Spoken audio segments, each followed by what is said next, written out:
Babak demi babak baru terus terjadi pada laporan Lesti terhadap Rizky Bilar dengan dugaan mengalami KDRT. Dan salah satunya, pihak kepolisian pun melakukan olah TKP di kediaman Rizky Bilar. Penyidik Satreskrim Polres Metro Jakarta Selatan akhirnya menyambangi rumah pasangan Lesti dan Rizky Bilar di kawasan Jakarta Selatan kemarin. Kedatangan pihak kepolisian diketahui untuk melakukan olah TKP terkait dugaan KDRT yang diduga dilakukan Rizky Bilar. Dalam olah TKP tersebut, terlihat pula pihak kepolisian ditemani Ibu RT, penjaga rumah Leslar dan juga Yudi Revan, kakak Bilar. Lantas, seperti apakah penjelasan Ibu RT terkait olah TKP tersebut? Dan benarkah Bilar pun juga terancam dijemput paksa jika tidak menghadiri panggilan dari pihak kepolisian?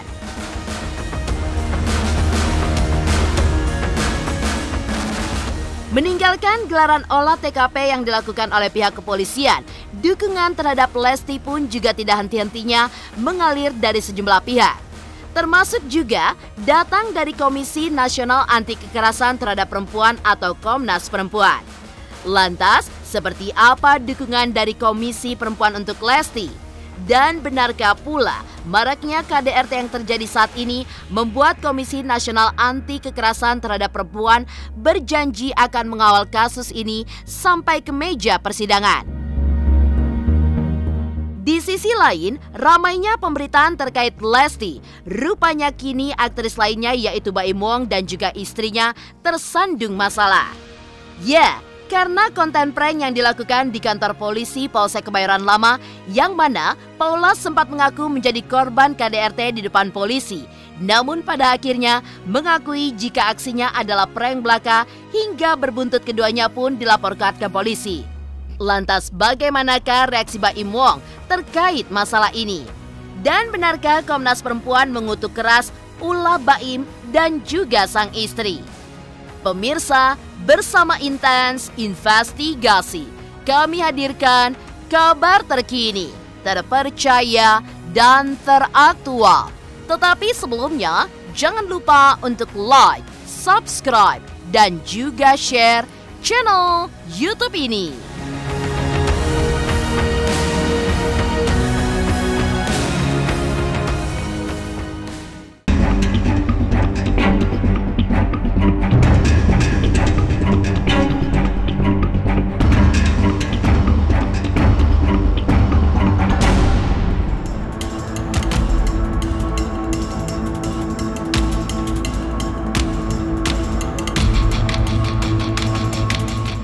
Pemirsa Intens Investigasi, kasus dugaan kekerasan dalam rumah tangga yang menimpa Lesti Kejora akhirnya memasuki babak baru.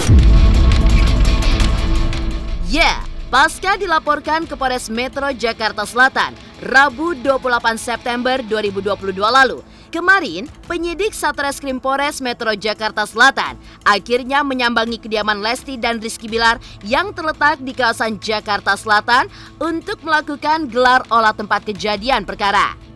Menggelar olah TKP secara tertutup, pihak kepolisian terlihat bungkam saat dimintai keterangan oleh awak media terkait gelaran olah TKP tersebut. Meski begitu, informasi terkait kedatangan hingga gelaran olah TKP tersebut akhirnya berhasil dihimpun oleh pernyataan Ibu RT di tempat Bilar dan Lesti bernaung, yang ternyata ia diminta pihak kepolisian untuk menemani mereka sekaligus didampingi oleh Yudi Revan, kakak kandung Bilar. Lantas, seperti apakah pernyataan Ibu Yeni, Ibu RT Lesti terkait olah TKP tersebut? Dan benarkah pula ada beberapa bukti yang diambil oleh pihak kepolisian dari kediaman Lesti dan Bilar?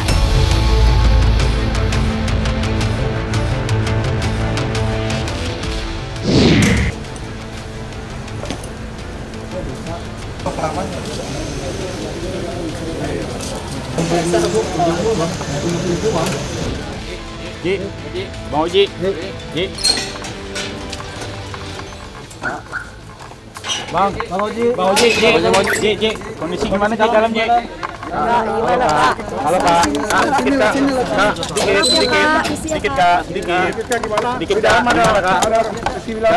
Gimana tadi di dalam ada Rizky? Bang, bentar bang. Tabrak aja bang. Bang, dikit bang. 5 menit. Pak, gimana Pak hasil rekonstruksinya Pak? Pak izin Pak. Pak, hasil pemeriksaannya seperti apa Pak? Pak. Tadi lama juga ya TKP yang di atas ya, sama polisi juga. Tapi saya hanya mengawas, saya cuma membantu, cuma nemenin. Dan itu tadi kejadiannya kita ke TKP, ke rumahnya, kamarnya Bu Lesti, ke kamar L. Itu aja sih sama kakaknya Bilar ya. Kakaknya doang, kakaknya Bilar. Lesti nggak ada. Dari keluarganya nggak ada. Penjaganya aja sama kakaknya Bilar, udah. Kamarnya Lesti, kamarnya L, kamar mandi ya. Ya kalau saya ya baru pertama. Kebetulan kan saya tadi lagi dentik ya, keliling ya, sama kader-kader Jumantik. Kebetulan polisi pas nyari RT, kebetulan saya ada di situ. Jadi minta nemenin. Sudah keluar semua. Udah pulang semua ya. Oke, baik. Nggak ada. Jadi foto-foto Cuma foto doang. Foto-foto doang Foto berarti doang. bu kegiatannya bu? Iya, nggak ada. Pas lagi foto dijelasin lagi tempat apa, kejadian apa, kejadian apa. Tempat tidur aja. Tempat tidur, kamar mandi, sama kamarnya udah. Suasana rumah dari Bilar sendiri di dalam apakah banyak orang atau mungkin hanya 1-2 orang saja, karyawan saja atau gimana, Bu? Sepi. Biasanya kan banyak ya manajemennya di sepi. Kita melakukan olah TKP hari ini ya di lokasi kejadian.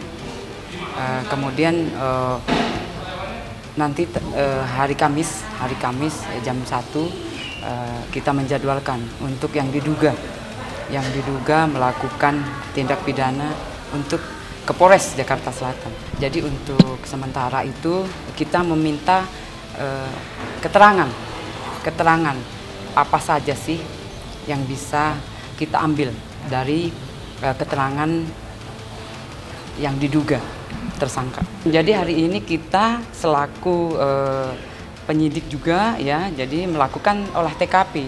Itu wajib karena apa?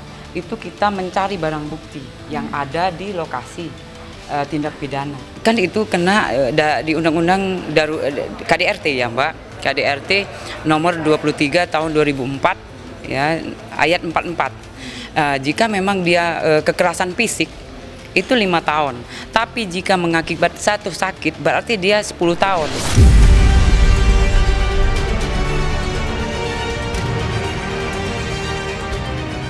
Gelaran olah TKP yang dilakukan oleh pihak kepolisian tentu menjadi faktor penting yang dapat mengusut tuntas permasalahan ini sampai ke akarnya. Pasalnya, sejak peristiwa dugaan kekerasan dalam rumah tangga tersebut, Bilar memang sulit sekali untuk ditemui. Bahkan juga tidak diketahui keberadaannya sama sekali. Meski begitu, dalam pernyataan yang diungkap oleh Yeni Ibu RT, diketahui jika Bilar sempat ada namun langsung keluar rumah pasca polisi melakukan olah TKP. Rencananya, pihak kepolisian akan memanggil Bilar pada hari Kamis, 6 Oktober mendatang untuk dimintai keterangan terkait dugaan KDRT yang dilakukannya kepada sang istri Lesti Kejora. Lantas, bagaimanakah keterangan polisi terkait pemanggilan Bilar? Dan benarkah pula Bilar terancam dijemput paksa jika tidak menghadiri panggilan dari pihak kepolisian?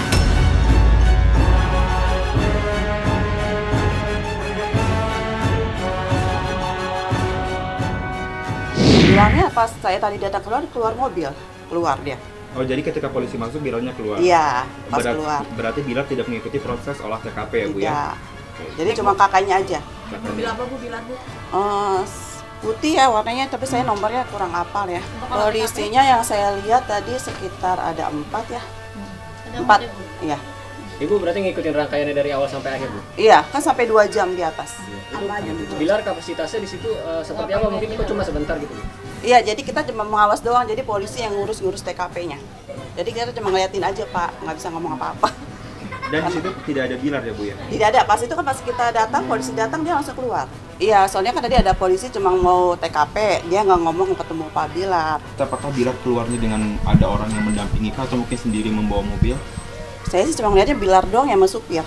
Kalau keributan saya nggak tahu, sedangkan kemarin KDRT aja nggak lapor RT ya, langsung ke polisi. Jadi saya nggak tahu. Saya sih terus terang nggak pernah ketemu Bu Lesti sama Pak Bilar, mungkin karena sibuk ya. Jadi saya ketemu sama asistennya aja.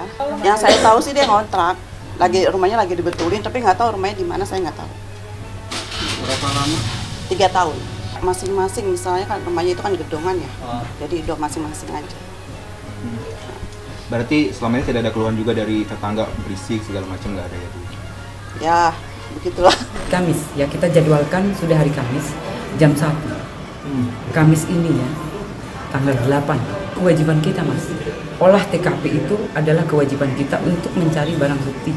Sejauh ini udah ada barang bukti yang ditemuin mungkin? Ini lagi proses. Jadi lagi proses di TKP. Jadi jika memang yang diundang atau yang dimintain keterangan ke Polres Jakarta Selatan, jika memang tidak hadir, kita meminta keterangan yang jelas. Kenapa tidak hadir dalam pemanggilan atau undangan tersebut? Oke, mungkin ada toleransinya untuk berapa kali pemanggilan? Ya kita memanggil atau mengundang orang 2 kali. 2 kali. Ya 2 kali. Kemudian kalau ketiga kita sudah wajib untuk menjemputkan paksa.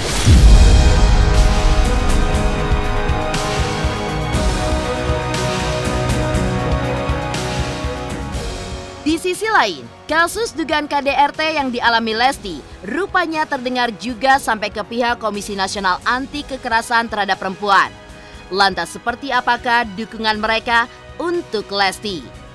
Pemirsa Intens Investigasi, jangan lupa untuk like, subscribe, dan juga share channel YouTube ini. Halo, saya Coki Sitohang. Saksikan terus Intens Investigasi sehari 3 kali, Senin sampai Sabtu di YouTube channelnya. Like, subscribe, and share. Don't forget.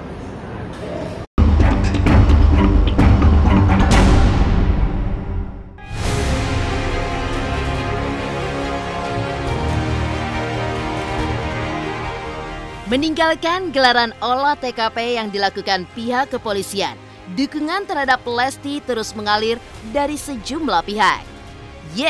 Diduga mengalami berbagai bentuk kekerasan fisik, seperti didorong, dibanting, dan juga dicekik, hingga terjatuh ke lantai.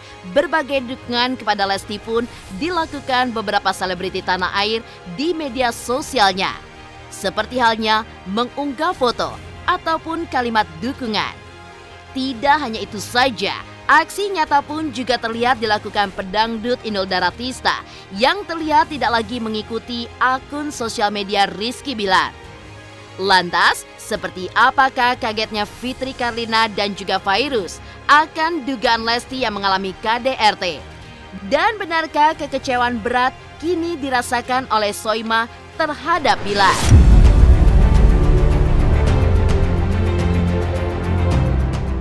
Pastinya kaget banget karena kan kemarin waktu aku masih di Amerika kan ada berita kabar kalau Bang Fatih, BBL itu kan lagi selesai operasi hernia.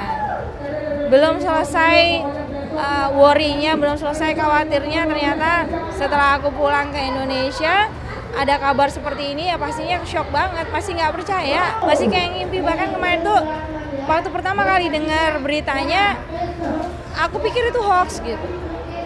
Terus sampai aku cari-cari informasi di berita online, kalau apa benar, kok sudah sampai Humas Polda yang menyatakan, berarti kan ini benar, bukan berita bohong lagi. Ya rasanya kayak runtuh. Maksudnya udah aku kemarin terlalu banyak berita-berita negatif yang aku terima tuh sampai nggak bisa aku proses juga. Ya shock lah pasti. Mereka kayaknya selalu lucu ya. Setahu aku terakhir kita ketemu tuh. Terakhir ketemu ya, mereka seru, bukannya seru, saling jaga, saling sayang, suka bercanda. Malah justru gitu. Dari timnya dia sempat mau nge-vlog bareng kita ya. Iya, tapi nggak jadi karena ya nggak masuk cocok schedule-nya. Waktu jadwalnya belum bisa ketemu. Tapi kalau ini benar, yang tadi disayangkan banget sih, karena nggak seperti yang aku lihat gitu. Maksudnya yang aku lihat kan mereka baik-baik aja. Doain aja, semoga memang benar semuanya baik-baik aja, nggak ada apa-apa, nggak ada hal-hal yang terlalu jauh langkahnya sih, lah gitu. Ya, kalau aku sih harapannya berita ini tidak benar. Tapi kalau seandainya benar tadi seperti yang aku ungkapkan tadi sih. Dan ya mudah-mudahan ada jalan keluar yang terbaik karena setiap orang punya prinsip masing-masing gitu. Jadi biarkan aja mereka menyelesaikan, kasih mereka waktu dan nanti tentang masalah ini kalau sampai separah itu ya aku harus cari tahu dulu gitu loh, langsung ke orangnya. Lesti baik-baik aja, alhamdulillah di rumah. Ketemu belum karena aku lagi di Jogja, tapi kemarin udah teleponan. Alhamdulillah kondisinya aman. Sambil istirahat, sambil pemulihan, alhamdulillah. Kecewa nggak? Kecewa banget. Kecewa banget. Ya, tidak hanya beberapa rekan yang mengungkapkan perasaan kecewa mereka. Salah satu institusi pemerintah yang mengurusi masalah terkait hal ini yaitu Komnas Perempuan, bahkan dengan tegas mengecam tindakan yang diduga dilakukan Bilar tersebut. Dan meminta kepada pihak kepolisian untuk menindak tegas kasus ini agar kedepannya tidak ada lagi kasus kekerasan terhadap perempuan dengan alasan apapun.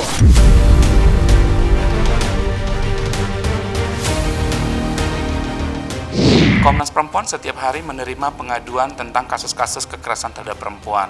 Kasus kekerasan yang paling banyak diterima adalah kasus kekerasan dalam rumah tangga. Maka karena itu kami melihat bahwa kekerasan dalam rumah tangga ini adalah persoalan yang sangat serius dan paling banyak dialami oleh perempuan khususnya sebagai istri. Karena itu kami mengecam tindakan kasus kekerasan dalam rumah tangga dan prihatin atas korban yang terjadi, khususnya dalam hal ini adalah kasusnya artis yang menimpa LK, dan kami mengapresiasi ketika yang bersangkutan melaporkan kasusnya ke kepolisian karena pelaporan ini merupakan langkah awal untuk memberikan perlindungan terhadap korban sehingga harapannya di kemudian hari tidak berulang. Kami mendorong kepolisian untuk menindaklanjuti laporan saudari LK, memproses kasus ini, termasuk kemudian sampai ke pengadilan, sehingga sekali lagi perlindungan terhadap perempuan korban KDRT dapat dilakukan, dan sekali lagi ini merupakan cara untuk mencegah keberulangan kasus KDRT yang bisa dialami oleh LK dan juga perempuan-perempuan lainnya.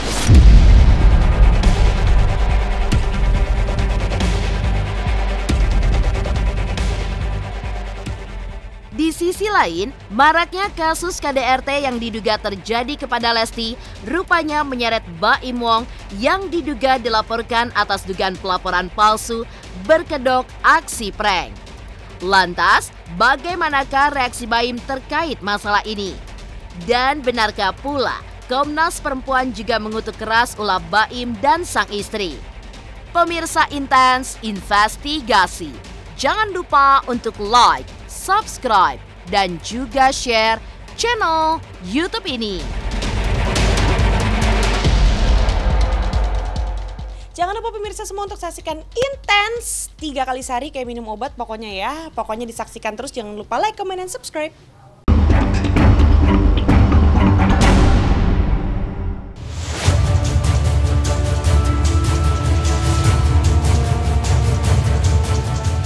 Ramainya pemberitaan terkait dugaan KDRT yang dialami Lesti membuat Baim Wong dan Paula Verhoeven tersandung kasus hukum dan dilaporkan pihak kepolisian. Ya, bermula dari video prank di kantor polisi Polsek Kebayoran Lama di mana awalnya Paula mengaku menjadi korban KDRT hingga ia pun mengaku bahwa aksinya bersama Baim Wong tersebut hanyalah sebuah prank belaka. Tidak pelak, aksi tersebut mengundang reaksi tajam dari berbagai pihak. Buntut dari hal ini, Baim dan sang istri Paula juga mendapatkan kritikan pedas dari warganet hingga pelaporan yang datang dari sebuah komunitas yang mengatasnamakan sahabat polisi. Lalu, seperti apa tanggapan dari Baim Wong dan juga Paula atas hal ini?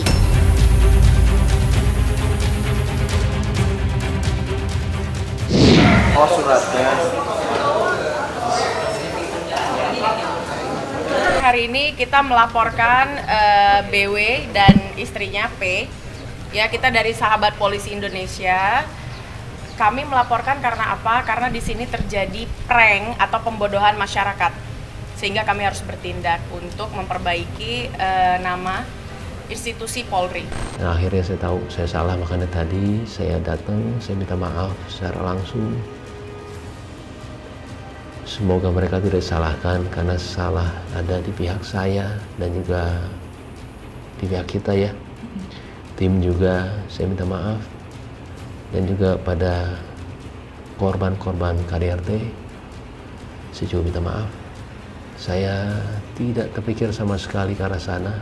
Sebodoh itu memang saya untuk melakukan hal kemarin. Dan saya juga malah terima kasih buat teman-teman yang sudah menegur saya dengan caranya apapun ya, dengan cara apapun. So, terima kasih banget karena memang harus selalu saya diingatkan sebagai manusia, salah diingatkan, tolong, malah saya selalu bilang tolong ya bosku ingetin saya kalau misalkan saya salah. Menanggapi hal ini, di akun sosial medianya, Baim pun telah meminta maaf dan mengaku menyesal. Lantas adakah pintu damai untuk Baim terbuka? Ataukah dengan permasalahan ini membuat Baim harus mempertanggungjawabkan perbuatannya? Saya pikir tindakan yang dilakukan untuk menjadikan kasusnya LK sebagai konten dan kemudian menjadikannya sebuah prank ini merupakan sebuah tindakan kejahatan. Kita memiliki KUH pidana khususnya pasal 220 di mana disampaikan di sana bahwa setiap orang yang melakukan laporan palsu bahkan untuk sebuah tujuan konten untuk ngeprank itu merupakan tindakan serius dan yang bersangkutan bisa dipidana penjara 1 tahun 4 bulan. Karena itu sekali lagi kita sangat menyesalkan tindakan-tindakan yang menjadikan kasus KDRT sebagai konten untuk ngeprank, dan sekali lagi ini menunjukkan betapa yang bersangkutan tidak memiliki empati terhadap penderitaan korban. Apalagi karena yang bersangkutan adalah public figure, memiliki follower yang sangat banyak, jutaan bahkan, artinya bahwa tindakan yang dilakukan yang bersangkutan itu bisa ditiru oleh followernya. Dan kalau kemudian ini ditiru oleh followernya, betapa bahayanya ketika ada korban KDRT di tengah-tengah masyarakat, itu kemudian dijadikan sebagai bahan candaan atau lelucon gitu. Padahal sekali lagi, persoalan KDRT adalah persoalan yang sangat serius, yang membutuhkan perhatian banyak orang, sehingga penderitaan korban-korban KDRT dapat diakhiri ketika empati dan dukungan publik diberikan kepada korban. Kalau minta maaf itu, kalau bayangkan aja kalau ada beberapa banyak konten kreator yang melakukan hal serupa, lantas kita hanya memaafkan, lalu mereka akan berpikir, oh iya, kita buat aja dulu, ntar kan dimaafin, begitu Mbak. Jadi untuk saat ini kita belum ada kata damai. Demikian pemirsa, kabar terkini, terpercaya, dan teraktual yang kami hadirkan hari ini. Saksikan terus Intens Investigasi setiap hari Senin sampai dengan Sabtu, tayang 3 kali sehari, yaitu pada pukul 11 siang, 3 sore, dan 7 malam hanya di YouTube channel. Dan pastikan jangan lupa untuk like, subscribe, dan juga share channel Intens Investigasi.